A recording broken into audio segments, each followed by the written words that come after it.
The girl in the car window opposite me, she keeps on staring at me. Does she love me? How will I know? Will I ever know? The girl in the car window opposite me, she keeps on looking at me. Alright, hey everyone and welcome back to this week's video.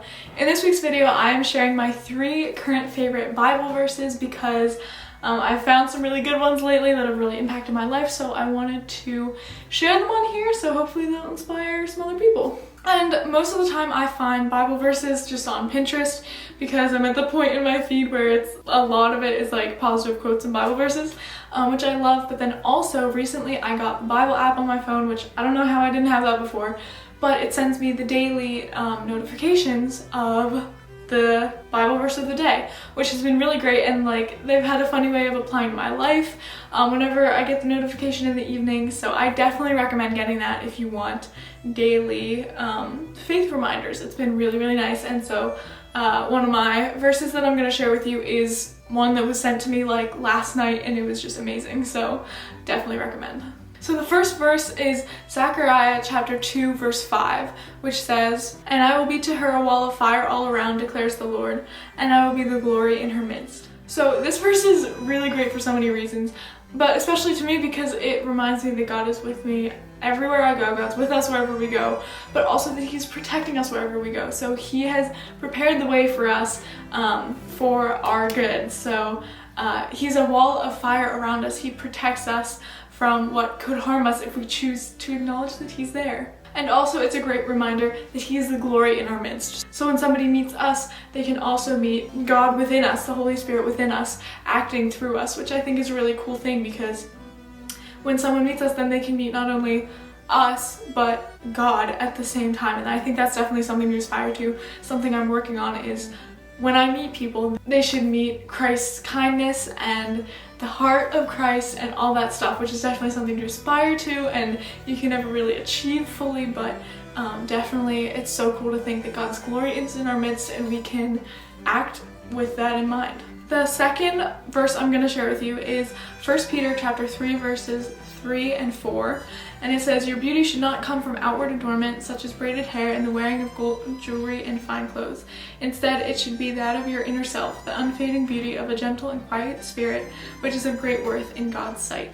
So this verse is a crazy good reminder, especially in the summer, because I've noticed, and if you're even on social media, you've probably noticed, since we're in the summer, it's that point in the summer when people start posting beach pictures and that genre of pictures, which I am not criticizing that at all, but for those of us who choose to not share that type of stuff on social media, this verse is a great reminder that while it can be cool to share that type of stuff, our true beauty is from within. So all of the like perfectly posed beach pictures look great, but at the end of the day, it's what's inside that lasts. So the inner beauty of a kind heart does not fade with time.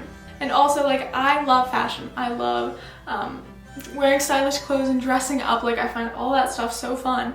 But this verse is a great reminder that while that's super fun, at the end of the day, it's not what matters and it's not what defines us and what lasts. It's how we treat others and who we are that lasts. So all that stuff is super fun, but to just remember that it's God within us and it's how we treat people that really defines us more than what we wear or what we post.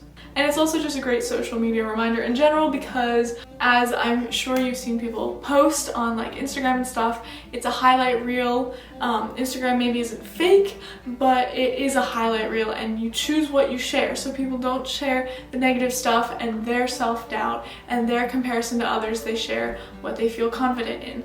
So everyone has those inner struggles, and this verse reminds us that a kind heart is a great way to try and stop that comparison that can follow you. The third and last verse I'm sharing with you is John chapter 16 verse 33, which says, "These things I have spoken unto you, that in me you might have peace. In the world you shall have tribulation, but be of good cheer, I have overcome the world." This verse applies to so much in life, like everything in life. You can just remember that God has overcome the world and He's bigger than your struggles. But to dig deeper in, it's saying that we can't avoid struggles in life. Like, we're always going to have struggles. You'll never get rid of all the problems in life, but you can get rid of the fear in each situation. So by giving situations to God and choosing His peace, we can know that whatever happens, He has overcome the world for us. So we, through Him, are bigger than this situation. So by God overcoming the world and dying on the cross and then resurrecting, He's bigger than this world. He is more powerful than this world. So He's gone before you and prepared your situations, knowing that through Him you can succeed in whatever way that means, which is a great reminder, especially for the beginning of the school year and new activities and just all that type of stuff, like picking back up or starting a new school, that God has gone before you in those situations and He's prepared them so that through Him, if you choose Him, you can really succeed. And so whatever fear you feel, He's bigger than that, and He is more powerful than that. So giving it to Him, then you can get the peace which transcends all understanding.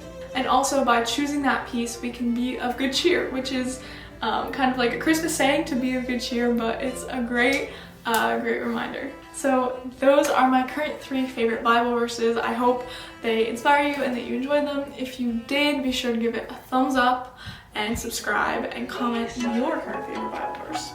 And I will see you in my next video. Bye! She's a Mona Lisa. Everyone's not